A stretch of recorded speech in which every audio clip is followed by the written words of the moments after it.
ಅನಿಲ ತೈಲ ಬೆಲೆಗಳನ್ನು ಪದೇ ಪದೇ ಹೆಚ್ಚಿಸುವ ಮೂಲಕ ಜನವಿರೋಧಿ ನೀತಿ ಅನುಸರಿಸುತ್ತಿರುವ ಪ್ರಧಾನಿ ನರೇಂದ್ರ ಮೋದಿ ನೇತೃತ್ವದ ಕೇಂದ್ರ ಸರ್ಕಾರದ ವಿರುದ್ಧ ಆಜಾದ್ ಪಾರ್ ವೃತ್ತದಲ್ಲಿ ಬ್ಲಾಕ್ ಕಾಂಗ್ರೆಸ್ ವತಿಯಿಂದ ಪ್ರತಿಭಟನೆ ನಡೆಸಿದರು.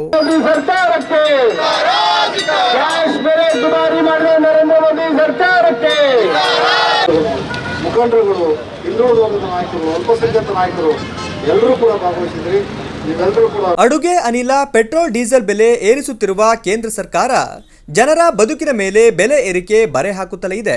ಕಾಂಗ್ರೆಸ್ ಸರ್ಕಾರದಲ್ಲಿ 60ರಿಂದ 70 ದರಕ್ಕೆ ಸಿಗುತ್ತಿದ್ದ ಖಾದ್ಯ ತೈಲದ ಬೆಲೆ ಈಗ 200 ತಲುಪಿದೆ.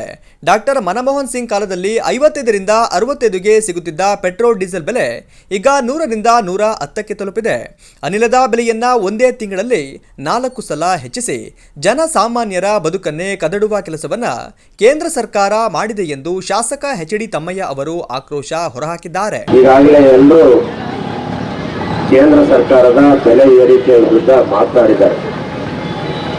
ಬಹುಶಃ 2014ರಲ್ಲಿ ಕೇಂದ್ರದಲ್ಲಿ ಅಧಿಕಾರಕ್ಕೆ ಬಂದಂತ NDA ಸರ್ಕಾರ ಎಲ್ರಿಗೂ ಹೇಳಿತ್ತು, ಇಲ್ಲಿಂದ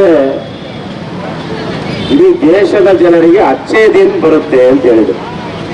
ಅದು ತಪ್ಪಾಗಿ ಅವರು ಹೇಳುವಾಗ ಸ್ವಲ್ಪ ತಪ್ಪಾಗಿ ಹೇಳ್ಬಿಟ್ರು, ಜನನು ತಪ್ಪಾಗಿ ತಿಳ್ಕೊಂಡ್ಬಿಟ್ರು.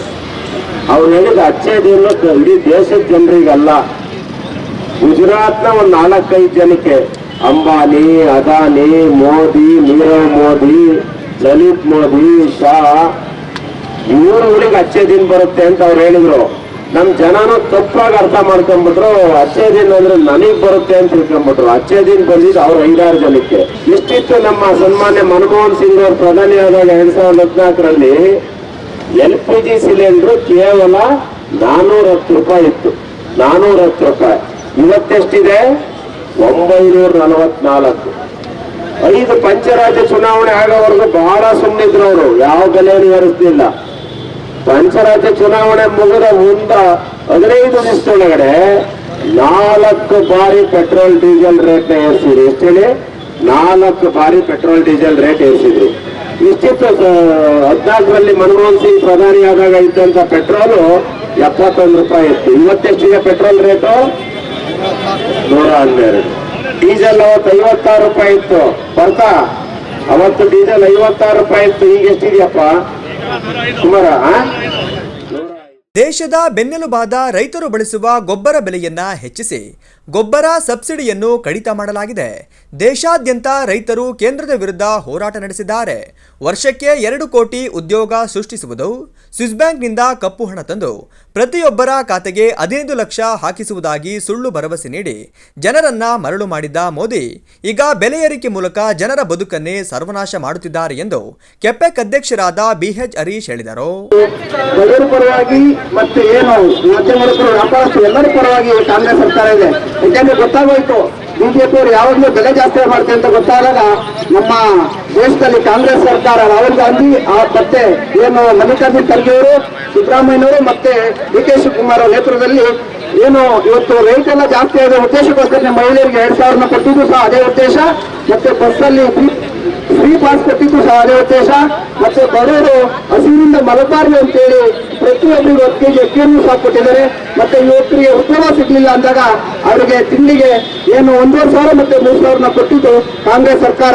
ಯಾಕೆಂದ್ರೆ ಇವತ್ತು ಏನ್ ನಮಗೆ ಸ್ವತಂತ್ರ ಬಂದಾಗಿಂದ ನೋಡ್ತಿದೀವಿ, ಬಡವರ ಪರವಾಗಿ ಮತ್ತೆ ಮಧ್ಯಮವರ್ಗದ ಪರವಾಗಿ ಕೆಲಸವನ್ನ ಕಾಂಗ್ರೆಸ್ ಸರ್ಕಾರ ಮಾಡ್ತಾ ಇದೆ. ಇವತ್ತೇನು ಕೇಂದ್ರ ಸರ್ಕಾರ ಜನಸಾಮಾನ್ಯರ ಸಮಸ್ಯೆಗಳತ್ತ ಗಮನ ಹರಿಸಿ ಪೆಟ್ರೋಲ್, ಡೀಸೆಲ್, ಅಡುಗೆ ಅನಿಲದ ಬೆಲೆಗಳನ್ನು ತಕ್ಷಣ ಇಳಿಸಬೇಕು ಎಂದು ಬ್ಲಾಕ್ ಕಾಂಗ್ರೆಸ್ ಅಧ್ಯಕ್ಷರಾದ ಮಂಜೇಗೌಡ ಒತ್ತಾಯಿಸಿದ್ದಾರೆ. 1,300 ರೂಪಾಯಿ ಸಿಕ್ಕಿದ್ದ ಗೊಬ್ಬರವನ್ನು ಇವತ್ತು 2,500ಕ್ಕೆ ಏರಿಸುವಂತ ಕೆಲಸವನ್ನ ಅಂದ್ರೆ ರೈತರಿಂದ ಹಿಡಿದು ಕೂಲಿ ಕಾರ್ಮಿಕರು ಮತ್ತು ಪ್ರತಿಯೊಬ್ಬ ಜನರು ಬಳಸುವಂತ ಎಲ್ಲ ಪದಾರ್ಥಗಳ ಬೆಲೆಯನ್ನ ದುಬಾರಿ ಮಾಡಿದ್ದನ್ನ ಖಂಡಿಸಿ ಇವತ್ತು ಚಿಕ್ಕಮಗಳೂರು ಕಾಂಗ್ರೆಸ್ ಬ್ಲಾಕ್ ಕಾಂಗ್ರೆಸ್ ಇಂದ ಪ್ರತಿಭಟನೆಯನ್ನು ಹಮ್ಮಿಕೊಂಡು ಮತಗಳಾಗಬೇಕು. ಆದ್ರೆ ಬೇರೆ ದೇಶದಲ್ಲಿ ಯುದ್ಧ ನಡೀತಿದೆ ಅಂತಕ್ಕಂಥ ನೆಪವನ್ನ ಒಡ್ಡಿ ಇವತ್ತು ನಮ್ಮ ದೇಶದಲ್ಲಿ ಪೆಟ್ರೋಲ್ ಬೆಲೆಯನ್ನ, ಡೀಸೆಲ್ ಬೆಲೆಯನ್ನ ಎಷ್ಟು ಬಾರಿ ನೀವು ರೈಸ್ ಮಾಡ್ತೀರಿ. ಅದೇ ರೀತಿಯಾಗಿ ಏನು ವೋಟರ್ಗಳ ಬೆಲೆ ಜಾಸ್ತಿ ಆದ್ರೆ ನಿಮಗೆ GST ಬರುತ್ತೆ ಅಂತ ಸುಮಾರು 1,000 ಹೆಚ್ಚು ರೂಪಾಯಿನಲ್ಲಿ ಕಮರ್ಷಿಯಲ್ ಗ್ಯಾಸ್ ಅನ್ನ ದುಬಾರಿ ಮಾಡ್ತಿದ್ದೀವಿ. ಅದೇ ರೀತಿಯಾಗಿ ಇವತ್ತು ದಿನ ಅಂತಂದ್ರೆ ಇವತ್ತು ದೇಶದ ಜನ ಎಚ್ಚೆತ್ತುಕೊಳ್ಳಬೇಕಾಗಿದೆ.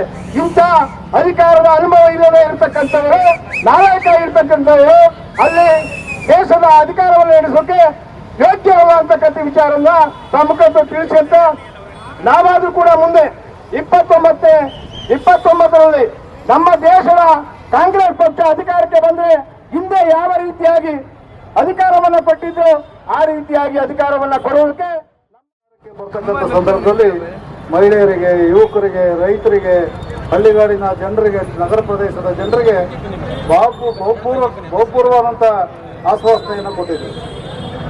ಏನು ಹೇಳಿದರು? ಯುವಕರಿಗೆ 15 ಲಕ್ಷ ರೂಪಾಯಿ ನಿಮ್ಮ ಖಾತೆಗೆ ಹಾಕ್ತೀವಿ ಅಂತ ಹೇಳಿದ್ರು. ಅಲ್ವಾ ಸಂತೋಷ್? 15 ಲಕ್ಷ ನಿಮ್ಮ ಖಾತೆಗೆ ಬಂದ್ಬಿಡುತ್ತೆ ನಾವು ಅಧಿಕಾರಕ್ಕೆ ಬಂದ ತಕ್ಷಣ. ಮಹಿಳೆಯರಿಗೆ ಏನು ಹೇಳಿದರು? ನೀವು ಉಪಯೋಗಿಸ್ತಕ್ಕಂಥ ಎಣ್ಣೆ ಎಲ್ಲ ಪ್ರತಿಯೊಂದು ಪದಾರ್ಥ, ಎಲ್ಲ ವಸ್ತುಗಳ ಬೆಲೆಯನ್ನು ಇಳಿಸ್ತೀವಿ ಅಂತಂದ್ರೆ, ಗ್ಯಾಸ್ ಬೆಲೆ, ಪ್ರತಿಯೊಂದು ಬೆಲೆನ ಇಳಿಸ್ತೀವಿ ಅಂತ. ಮತ್ತೆ ರೈತರು ಬಳಸ್ತಕ್ಕಂಥ ಎಲ್ಲ ಸಾಮಗ್ರಿಗಳು, ರಸಗೊಬ್ಬರ ಇರ್ಬೋದು, ಬೇರೆ ಬೇರೆ ವಸ್ತುಗಳು ಮೋದಿ ಬಂದ ತಕ್ಷಣ 40 ರಿಂದ 50 ರೂಪಾಯಿ ಜಾಸ್ತಿ ಆಗಿದೆ. ಡೀಸೆಲ್ ಬೆಲೆ 45 ರೂಪಾಯಿ ಜಾಸ್ತಿ ಆಗಿದೆ. ಗ್ಯಾಸ್ ಬೆಲೆ 350 ರೂಪಾಯಿ ಇತ್ತು. ಗ್ಯಾಸ್ ಬೆಲೆ ಅಲ್ಲ ನಮ್ಮ ದೊಡ್ಡಮ್ಮ 350 ರೂಪಾಯಿ ಇತ್ತು. ಇವತ್ತೆಷ್ಟಾಗಿದೆ? 1200 ರೂಪಾಯಿ ಆಗಿದೆ. 1200 ರೂಪಾಯಿ ಕೊಟ್ಟರು ಗ್ಯಾಸ್ ಸಿಗ್ತಾ ಇಲ್ಲ. ನೋಡಿ ನಮ್ಮ ದೇಶವನ್ನು ದಿವಾಳಿ ಮಾಡಕ್ ಹೊರಟಿದ್ದಾರೆ. ಏನಕ್ಕಂತ ಹೇಳಿದ್ರೆ ಇವರು ಬಿಜೆಪಿ ಸರ್ಕಾರ 2014ರಿಂದ ಆಡಳಿತಕ್ಕೆ ಬಂದಿದ್ದಾರೆ. ಸೊ ಅವಾಗಿಂದನೂ ನಮ್ಮ ದೇಶ ದಿವಾಳಿ ಮಾಡಕ್ ಹೊರಟಿದ್ದಾರೆ. ಏನಕ್ಕಂತ ಹೇಳಿದ್ರೆ ಬಿಫೋರ್ 2014 ನಮ್ಮ ದೇಶದ ಸಾಲ ಬರೀ 50,000 ಕೋಟಿ ಹೆಚ್ಚು ಕಡಿಮೆ ಇತ್ತು. ಆದ್ರೆ ಇವತ್ತು ನಮ್ಮ ದೇಶದ ಸಾಲ ಹೆಚ್ಚು ಕಡಿಮೆ 2 ಲಕ್ಷ ಕೋಟಿ ಸಾಲ ಆಗಿದೆ. ಸೊ ಮತ್ತೆ 2014 ಆದ್ಮೇಲೆ ನಾನು ಒಂದು ಸರ್ಚ್ ಮಾಡ್ಕೊಂಡಿದ್ದೆ ಗೂಗಲ್ ಅಲ್ಲಿ, ನಮ್ಮ ಸರ್ಕಾರಿ ಸಂಸ್ಥೆಗಳನ್ನ ಎಲ್ಲ ಈ ಮೋದಿ ಸರ್ಕಾರ ಪ್ರೈವೇಟೈಸೇಷನ್ ಮಾಡ್ತಿದ್ದಾರೆ. ಸೊ ಅಷ್ಟಲ್ಲೇ ನಾವು ಅರ್ಥ ಮಾಡ್ಕೊಳ್ಬೇಕು, ನಮ್ಮ ದೇಶ ಈ ಮಟ್ಟಿಗೆ ಬರಕ್ ಕಾರಣನೇ ಬಿಜೆಪಿ. ಸೊ ಮುಂದಿನ ದಿನಗಳಲ್ಲಿ ಈ ದುರಾಡಳಿತ ಮಾಡ್ತಿರೋ ಕೇಂದ್ರ ಸರ್ಕಾರಕ್ಕೆ ಇವತ್ತ ಬಿಜೆಪಿ ಏನ್ ಹೇಳ್ಬೇಕಂತ ನಾಚಿಕೆ ಆಗ್ತಿದೆ. ನಾಚಿಕೆ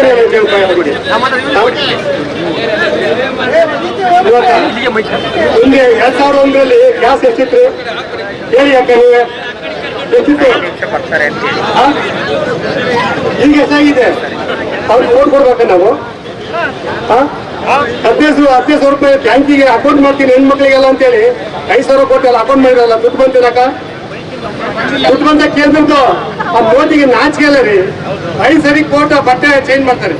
ಹೋಗಿ ತೆಪ್ಪಿಟ್ಟು ಅಚ್ಚ ಅಂತೇಳಿ ಇಲ್ಲಿ ಹಚ್ಚ ಮಾಡ್ರಿ, ದೇಶ ಹಚ್ಚ ಮಾಡಿ ಕೊಟ್ಟು ನಿಮಗೆ ಸತ್ತು ನಿಜ ಮಾನ ಮಾಡ್ತಿಲ್ಲ ರೀ ಓಟ್ ಕೇಳಕ್ಕೆ. ಬರೀ ಜಾತಿ ಭೇದ ಬರೀ ಅವ್ರು ಇವ್ರು ಹೇಳ್ಕೊಂಡು ಹಿಂದೂ ಧರ್ಮ ನಾವೇನು ಹಿಂದಲ್ವಾ? ನಾವೇನು ಬೇರೆ ಹುಟ್ಟಿಲ್ವಾ? ಬರೀ ಮಾತಾಡ್ತೀವಿ ಹಿಂದೂ ಧರ್ಮ. ಅವ್ರಿಗೆ ಒಂದು ನೇತಿಗಾದ್ರೆ ಹೇಳ್ಬೇಕಂದ್ರೆ ಪೆಟ್ರೋಲ್ ಎಷ್ಟಿತ್ರಿ? ನಮ್ಮ ಸರ್ಕಾರದಲ್ಲಿ ಪೆಟ್ರೋಲ್ ಹಿಂದೆ ಎಷ್ಟಿತ್ತು? 80 ರೂಪಾಯಿ. ಈಗ ಎಷ್ಟಾಯ್ತ್ರಿ? 10 ಅವ್ರಿಗೆ ಮಾನ್ಯ ಮಾಡ್ತಿಲ್ಲ. ಪ್ರತಿಭಟನೆಯಲ್ಲಿ ನಯಾಜ್ ಅಹಮದ್, ಎಚ್.ಎ. ದೇವರಾಜ್, ಮಲ್ಲೇಸ್ವಾಮಿ ಉಪಸ್ಥಿತರಿದ್ದರು.